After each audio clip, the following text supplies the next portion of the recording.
Hello, my name's Melissa Shank on behalf of Expert Village. Today we are talking about Facebook and some of its features and useful applications. In this segment, let's talk about the inbox. Now, back on the profile page, if you want to go to your inbox is much like your email that you would have through your personal email, except it's through Facebook. So at the top of the screen, you'll click on Inbox, and this is going to give you a list of people that have sent you messages to your inbox. On the left-hand side, if you wanted to delete any of these messages, you would click on the box and hit delete, of course, and you can even click on at the top. It says Inbox, Sent Messages, and Notifications.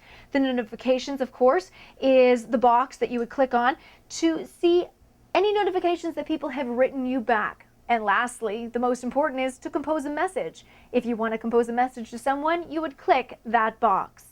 Once you've had a chance to use the inbox and perhaps send your friends a few notes, the next clip we're going to discuss the applications and how you add some of these applications to your Facebook profile.